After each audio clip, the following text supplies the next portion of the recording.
Yes, guys, it's so ironic.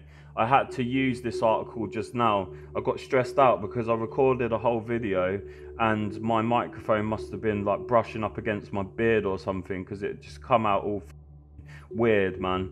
Um, anyway, so this article is from Dummies.com and it's called Effective Ways to Cope with Stress. As you know, usually I like going through the article like for the first time organically and then giving my thoughts and opinions as I go along. So it's sort of like we're reading the article together.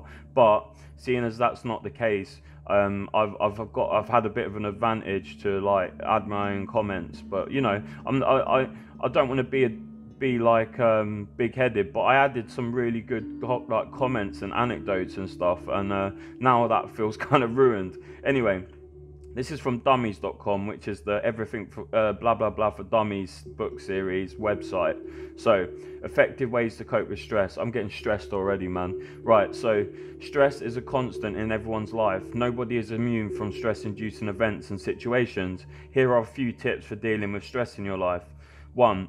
Accept responsibility. Take charge of your own part in things instead of focusing on the activities or involvement of others. That is so true, man. That's sort of like a part of stoicism. Like, change what you can, ignore what you can't, or not ignore what you can't, but don't let what you can't change impact your perception of the situation. Another one, and analyze the situation logically. I struggle with logic and rationale so hard, man. Honestly, my head is in the clouds. So yeah, try looking at a situation less emotionally and more logically. The problem is like, that is so true, but it's easier said than done because a lot of the time we're reacting to situations emotionally, and a lot of the time because we're stressed, we're emotional, which is obviously why they've added it in the article.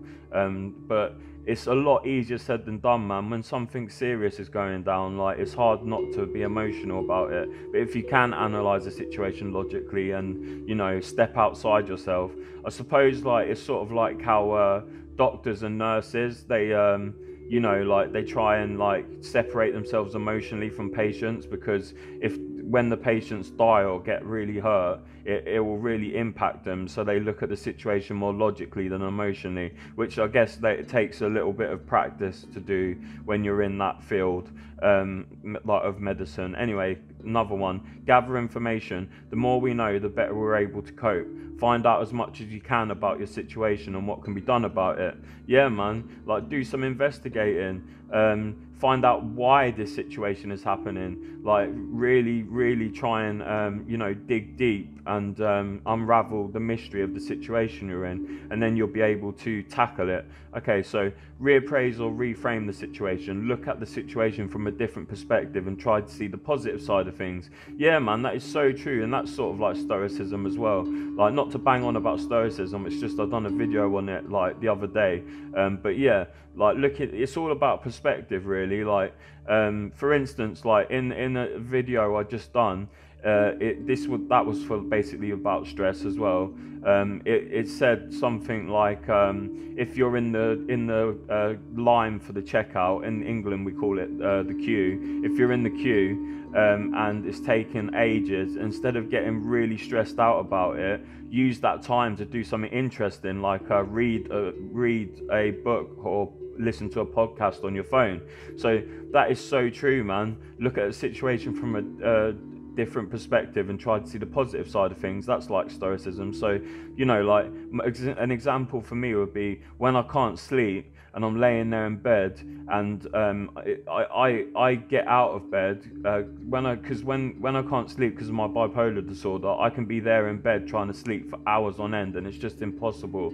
So I get up, instead of just sitting there stressed all night. I get up and I make some videos and I do some projects, and that sort of like helps me reframe the situation. I say, not only am I looking at a situation from a different perspective, yeah, I'm thinking, you know what, at least I'm getting some content made. All right, so the next one says, seek guidance and support. Ask for help from someone you respect, or if you're more comfortable doing so, from a health professional, a mental health professional. Yeah, there's a lot of people are too scared to reach out for support from someone else because they think it makes them look weak. But you're strong to accept that you need help, and then to go and get it. That takes strength. So like the problem also is people don't want to feel vulnerable. like by opening up to people, because information is power. So if you open up to the wrong person, they'll use that against you. But if you choose the right person or a mental health professional, they're going to use that for your better, for your good. So yeah, you seek guidance and support. That's so important. That really is, and that really will help manage stress, because they'll be able to look at the situation and they'll be able to do the other step, analyze the situation logically, because they're not emotionally attached to the situation. Do you get me? Like, it makes sense. Like, so like it's already said, analyze the situation logically, accept responsibility. They will help you accept responsibility if you listen to these people as well that you seek guidance from, and they'll help you reappraise or reframe the situation. So I feel like seeking guidance and support is the most important thing in this list, because it helps you do all the others. And like even the next one, it helps you do, use problem solving skills, come up with alternatives, select one, try it, and reevaluate the outcomes. You need someone else to tell you sometimes, why don't you do this, why don't you do that, you could do this, and that other person can ask the right questions and step back and look at it, you know, like logically. Anyway, that's the end of the article. This video is shorter than I thought, because I thought I was gonna like talk like nonsense for like hours. But anyway, yeah, this has been everything bite size. Check out my music videos, check out my shorts, check out my music. Oh man, I cussed. I was trying so hard not to cuss. I'm trying not to cuss in my YouTube videos from now on, so that they're more advertiser friendly in the future when I get monetized. But yeah, I cut out swear words now. But yeah, I try not to at all, and I really struggle, because how I speak, I think the term colloquially is I cuss a lot. But anyway, this has been everything bite size. Subscribe, hit the bell notification, and I'll see you in the next one. Peace.